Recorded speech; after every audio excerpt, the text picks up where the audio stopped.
Disclaimer: all myths appearing in this video are fictitious.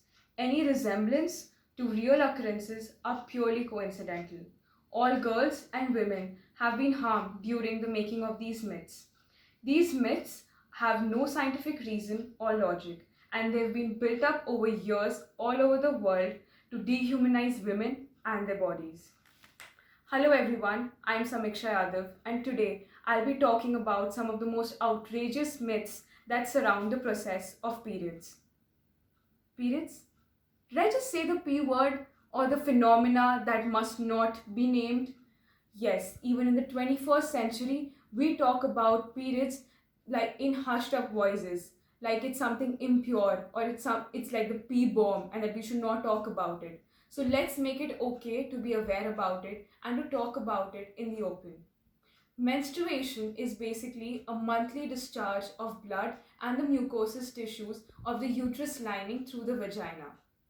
This is a process that is unique to the female body, and it occurs from the age of 11 years to 50 years. And when girls generally strike the age of puberty, this age comes along with a lot of restrictions, regulations, and isolation. So let me start by telling some of the most outrageous and bizarre myths all over the globe. Even though India is believed to be one of the most orthodox and conservative countries, menstrual myths are not unique to India.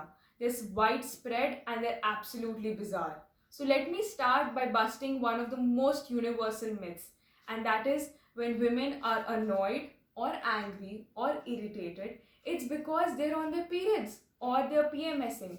Let me bust this myth for you. It's not like that. It is basically because people around us are irritating us or they're actually acting like idiots, and therefore it's not our hormones that are acting up. So with that, let me start with the countries all over the world. Now in India, the myth basically arises from a story that comes from Lord Indra's guilt. So Lord Indra was guilty of the sin of killing a Brahmin. Now killing a Brahmin was a very sinful act, and therefore he prayed to Lord Vishnu to be rid of this sin. And so Lord Vishnu told him to distribute the guilt of this sin among the trees, the earth, the water, and women. So women were cursed to bleed every single month, but they were also blessed to nurture life within them, and therefore they were considered superior to men. Now they were considered superior to men. I don't think we believe in that anymore. But coming to some of the most common myths in India, women are not allowed to enter places of worship when they are menstruating. They're not allowed to go in the kitchen or cook food for anybody else. So good luck fending for yourselves. And the most outrageous myth that I heard of was women menstruate so that they can attain moksha. No, we don't attain any moksha or any nirvana. All we attain is a lot of pain. Moving on to the next country, Israel. In Israel, a girl gets slapped on her face when she first gets her period so that she can have beautiful red cheeks all throughout her life. And women over there are told not to bathe with hot water, otherwise the menstrual flow will increase.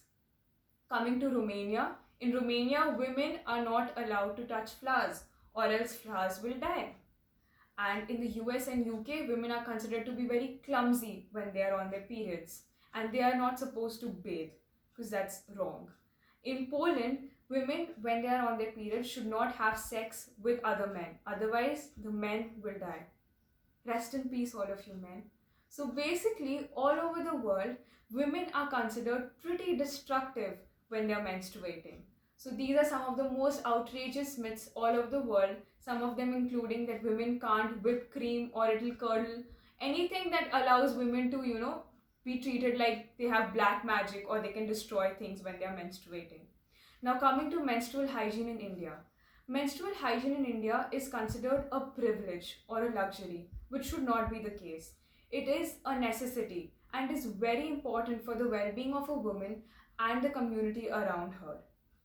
77% of women and girls still use old clothes, ashes, sand, dry leaves, or newspapers to prevent the discharge of menstrual blood, which is absolutely unhygienic.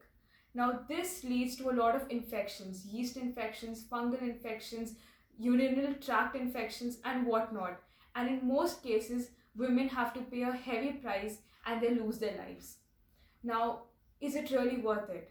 A lot of girls actually drop out from school because they do not want to suffer the public humiliation or the discomfort. Now, some of the measures that we can actually take up are creating more awareness, making it a less taboo subject and a more socially acceptable subject, making menstrual hygiene products more affordable, and not gaining profits from a woman's need or her compulsion or a basic right.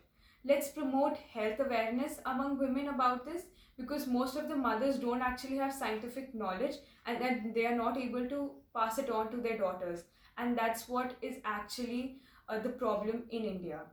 And let's identify the target groups and make it more easier for them to access menstrual hygiene products. In the end, all I'd like to say is, let us make the topic periods more socially acceptable. Let's sensitize this topic. Let's talk about it. It's a natural process. Women bleed. Yes. Get over it. Period.